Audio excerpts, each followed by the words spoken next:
এক টুকরা মুরগির মাংস দিয়ে অনেকগুলো চিকেন ডোনাটের রেসিপি আজকে শেয়ার করছি, যেটা কিনা বাচ্চা থেকে বড় সবারই পছন্দের একটা খাবার। আর এভাবে চিকেন ডোনাট বানিয়ে বিকেলের নাস্তা, বাচ্চাদের টিফিন কিংবা রমজানের জন্য সংরক্ষণও করতে পারেন।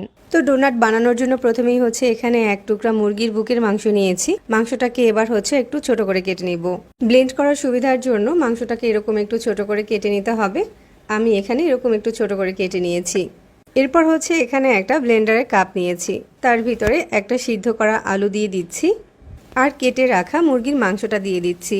তারপর এর সাথে দিয়ে দিচ্ছি 1 চামচ রসুন বাটা, 1 চামচ আদা বাটা, পরিমাণ মতো লবণ দিয়ে দিয়েছি আর 1 চামচ সয়া সস দিয়ে দিয়েছি।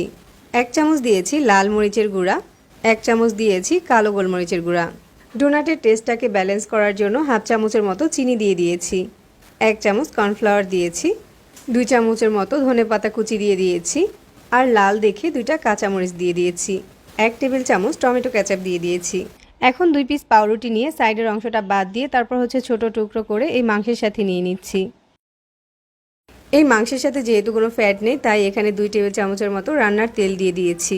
এবার এই সব কিছু একসাথে ব্লেন্ডারে ব্লেন্ড করে নিব। এই তো এখানে আমি সব কিছু খুবই স্মুথ করে ব্লেন্ড করে নিয়েছি।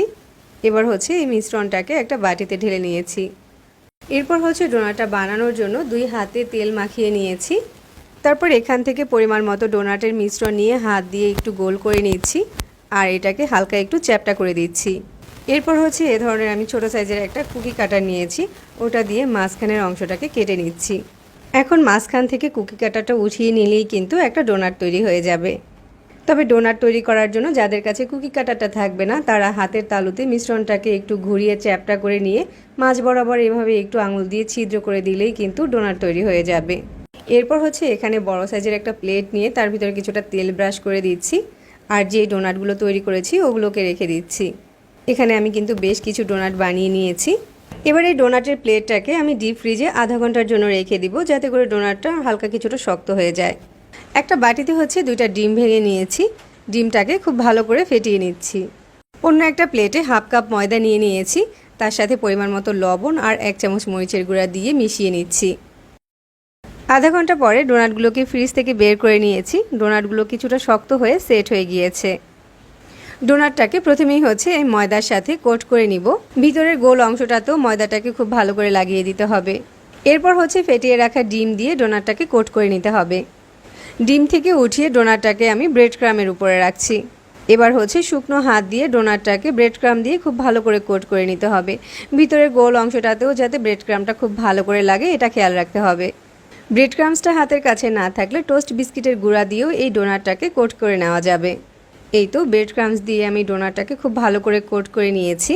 এখানে আমি সবগুলো ডোনাটকে ব্রেড ক্রামস দিয়ে কোট করে নিয়েছি। এ পর্যায়ে চাইলে এই ডোনাটগুলোকে যে কোনো এয়ারটাইট জার বা জিপলক ব্যাগে ভরে 3 মাসের মতো ডিপ ফ্রিজে সংরক্ষণ করতে পারবেন। এখন কিছু ডোনাটকে আমি ভেজে শেয়ার করছি। কড়াইতে পর্যাপ্ত পরিমাণ তেল ভালো করে গরম করে নিয়েছি আর তার ভিতরে ডোনাটগুলোকে দিয়ে দিচ্ছি। এখন চুলার আঁচ কমিয়ে দিয়ে ডোনাটগুলোকে ভেজে নিতে হবে। চুলার আঁচ বাড়িয়ে ডোনাটগুলোকে ভাজা যাবে না, তাহলে খুব দ্রুত ডোনাটগুলোতে কালার চলে আসবে।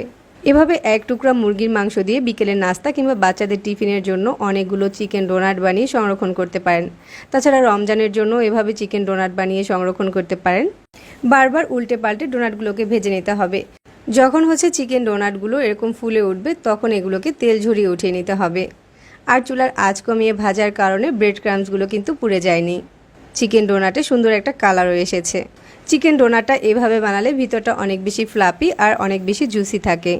এরকম সহজে মজার সব রেসিপি পাওয়ার জন্য আমাদের চ্যানেল সাবস্ক্রাইব করতে পারেন আর ফেসবুক পেজটাতে ফলো করে রাখতে পারেন। সবাই অনেক বেশি ভালো থাকবেন। আল্লাহ হাফিজ।